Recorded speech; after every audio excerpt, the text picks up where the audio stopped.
Assalamualaikum warahmatullahi wabarakatuh, pemirsa Pauli TV dimanapun Anda berada.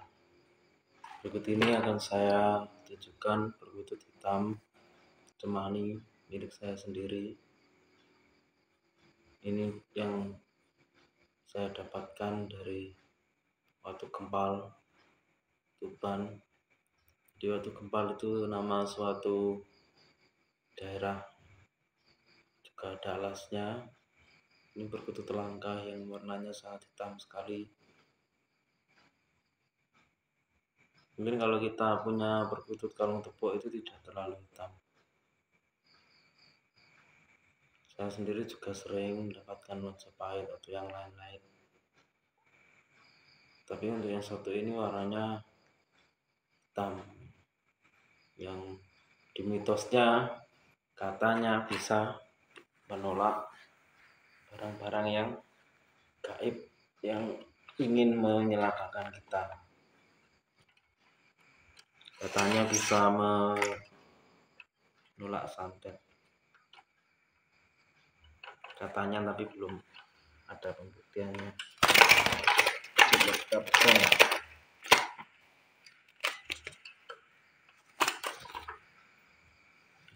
Burungnya, kalungnya ini kalung tepuk bagus sekali. Ini kemarin dapatnya pas bulan Ramadan. Ini burungnya sangat hitam sekali, pemirsa. Kalungnya tepuk, tapi nggak sampai bawah, cuma sampai sini. Yang sampai bawah juga pernah dapat dulu. Untuk perkutut lokal sendiri itu sangat langka, karena lokal ya, pasti tumbuh sendiri di alam tanpa bantuan genetik, silang-silangkan atau gimana. Tentunya perkutut seperti ini kalau di daerahnya agak keramat, agak mistis, pasti ada anunya, penunggunya.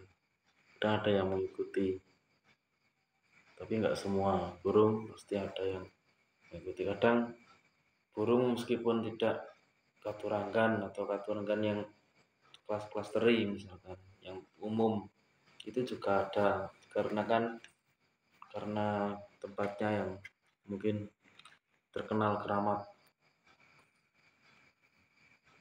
Jadi ini perkutut hitam di padepokan saya, padepokan perkutut hitam.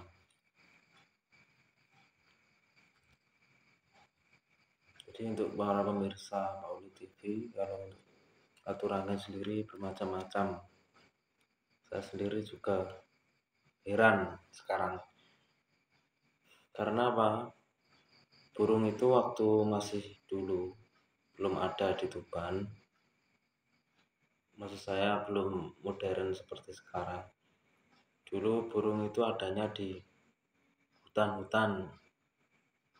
Jadi perkutut di Tuban itu baru. Awalnya kapan? Banyaknya itu pada saat pelepasan di pabrik semen Tuban sini sekitar tahun 2012 atau 2000 berapa gitu, saya lupa. Dulu itu saya juga sering mikat burung, tapi burung ocehan. Jadi dulu itu belum ada perkutut. Kalau kita mau jujur ya, perkutut itu baru ada di Tuban. Dulu itu masih ada, cuma baru beberapa orang yang mendapatkan, yang punya.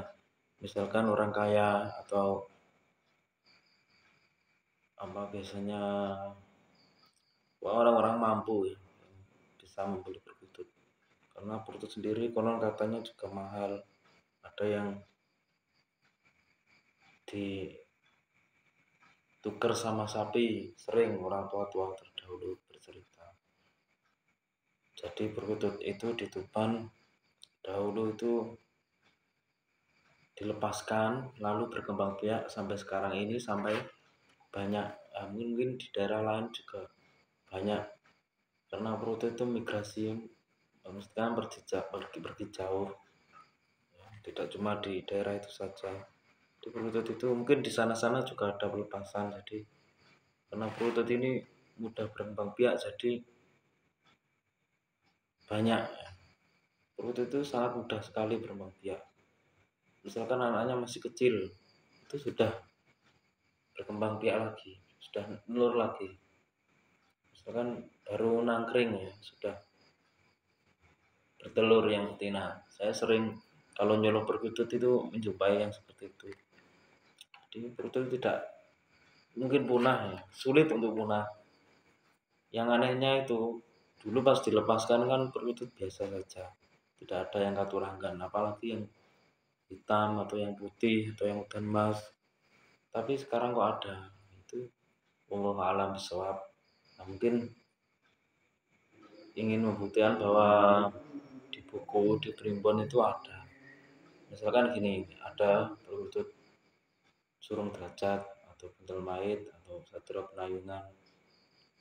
Itu kan kalau orang sekarang kan nggak tahunya orang sekarang itu kalau nggak ada perkutut mungkin nggak percaya. Tapi karena sekarang sudah banyak pembuktian, jadi percaya ternyata ada yang perkutut yang aneh-aneh itu ada. Yang putih juga ada tapi langka. Dan perkutut putih itu tidak sembarangan.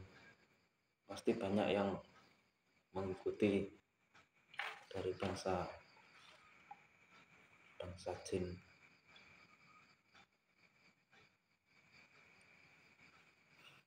Mungkin tergantung daerahnya juga, misalkan banyak perkutut katurangan seperti di sini itu saya herannya juga banyak perkutut katurangan yang aneh-aneh, yang antik-antik itu juga masih ada. Padahal dulunya kan pas belum ada perkutut kan ya nggak ada, karena saya sendiri juga nggak pernah lihat perkutut di alam. Sekarang sudah banyak, jadi sudah sering nyuloh ya, mulai tahun 2017 sampai sekarang banyak. Jadi cerita anak-anak juga banyak, cerita mistis juga ada, tapi karena mistis ya nanti kalau anda saya cerita nggak percaya, mending tips saja ya, kalau memberi perkutut katurangan itu harus pada orang yang tepat ya. Meskipun bukan dari saya, misalkan beri di siapa saja, yang penting anda harus tahu ciri-cirinya perkutut lokal itu seperti apa. Pasti badannya kalau kecil pasti kecil, terus kalau apa gimana, kalau Majapahit ya kayak lokal biasa, nggak terlalu warnanya itu nggak terlalu, kakinya nggak besar-besar kayak burung ternak. Kalau ternak banyak seperti udan mas atau moka itu kan mirip-mirip, tapi kalau lokal kan kelihatan. Bagi orang yang sudah paham itu biasa, secara objektif saja sudah tahu.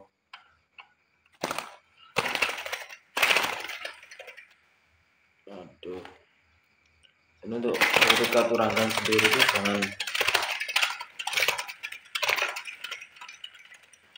jangan terlalu fanatik kepada orang yang misalkan dia punya pengaruh, misalkan belum tentu dia itu jujur dalam kelakuannya.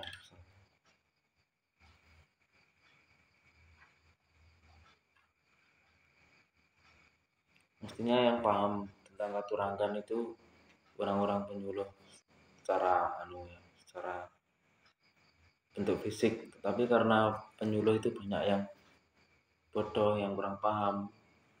Biasanya orang-orang awam itu orang-orang lugu, jadi ya gak terlalu tahu namanya ini apa, filosofinya apa, tidak terlalu tahu.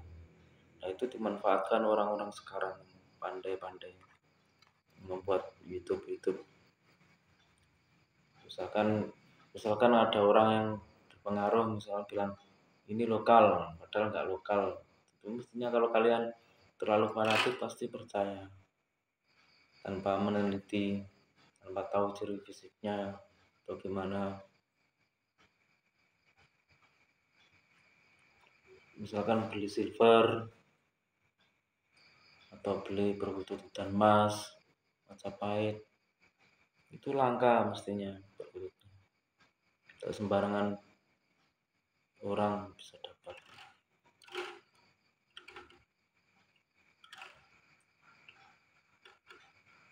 Turangkan sendiri juga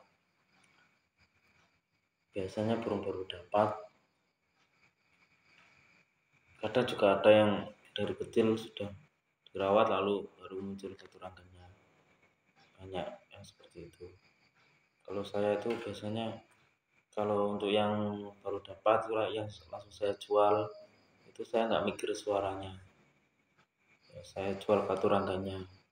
Kalau jual kecoran juga gitu, saya nggak mikir katurangannya, jual suaranya. Jadi saya itu kalau jual berwujud, ya kalau nggak katurangan ya kecoran, sudah banyak pelanggan yang membeli. Jadi untuk berwujud ini ada hal mistis itu pasti ada. Tapi kalau orangnya tambah tambah lebay malah merasuk mistisnya. Yang biasa saja, karena berwujud ini hal yang termasuk burung yang agak mistis. Saya itu sering ya nyuloh berkutut itu terus coba yang hal-hal aneh sering.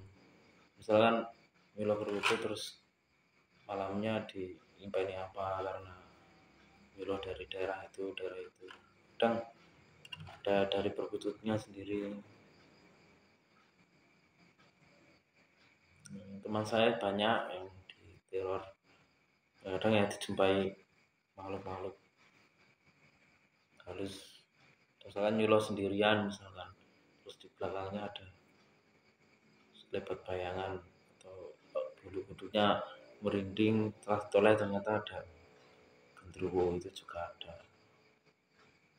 Maklum lah di dunia ini terdiri dari manusia dan genderuwo dan jin dan lain-lain, jin berbayangan, genderuwo gentayangan dan lain-lain. Dia kita maklum kalau sering menjumpai hal-hal yang seperti itu di daerah hutan, misalnya kalau di Tegal, di sawah. Makanya kalau saya kayak di tempat-tempat hutan ini nggak pernah buat video karena itu takutnya ada sosok seperti itu kalau nggak ada ular atau gimana. Untuk berkutut yang saya review, yang saya buat konten hiburan itu di rumah-rumah. Saya sendiri juga nggak pernah buat konten yang lebay-lebay, yang biasa-biasa saja lah. Berkutut ini nggak pernah melebih-lebihkan. Itu sendiri kan juga kalau dikasih makan, kasih minum kan juga baik. Aslinya kan semua makhluk itu kan, itu binatang, tumbuhan atau hewan itu kan bertasbih memuji Allah Subhanahu wa taala. Sendiri saya kadang juga kasihan, kadang saya jual, kadang saya tangkap, tapi karena kebutuhannya dia gimana, yang penting Anda itu merawat dengan baik. Kalau masalah katurangan itu biasanya filosofinya yang sering, filosofinya seperti apa itu yang sering dibuat ugeman ya istilahnya. Misalkan yang paling sering surung derajat ya, itu pasti yang tahu ya orang Jawa, karena surung derajat kan bahasa Jawa. Jadro Pinayungan kan bahasa Jawa. Banyu Mili itu kan Yang memberi nama itu dulu ya orang-orang Jawa itu kemungkinan. Misalkan Banyumili ya, Banyumili itu nggak usah terlalu saya jualan, saya jualan terus saya memelihara perkutut Banyumili supaya hoki, itu belum tentu. Mestinya konsepnya bukan seperti itu. Jadi konsepnya seperti ini, pemirsa. Saya memelihara perkutut Banyumili lantaran memelihara perkutut Banyumili ini seperti doa Bilisaro supaya rezekinya lancar.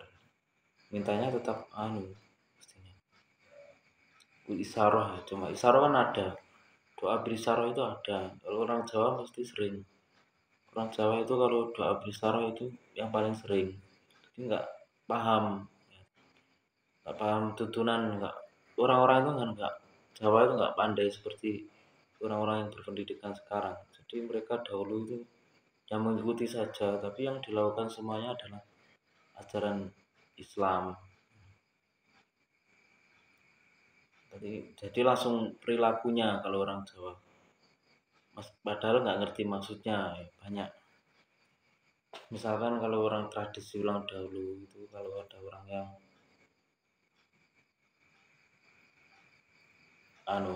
misalkan ada orang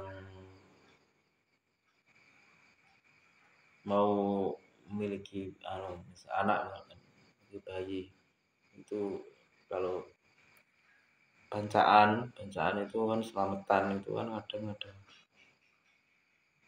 itunya rojak ya, ada rojak itu kan bahasa Arab, rojak itu pengarap-arap, berharap supaya semoga anaknya nanti lahir selamat dan lain-lain.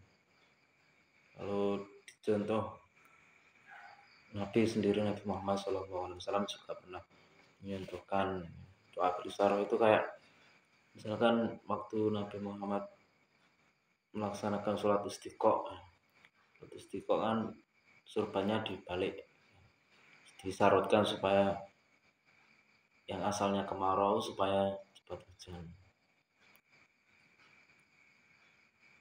Doa Bilisaro itu ada. Misalkan kalau ikut pencak silat itu juga ada maknanya, itu juga doa Bilisaro. Misalkan bukaan atau gimana itu juga ada. Saya sendiri juga pencak silat, dari pencak silat juga paham isyarat itu paham.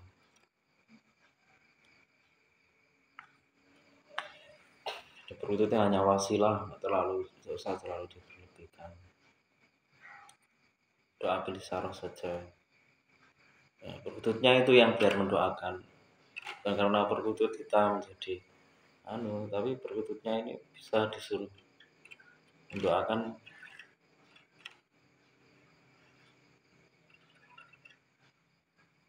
sama-sama makhluk.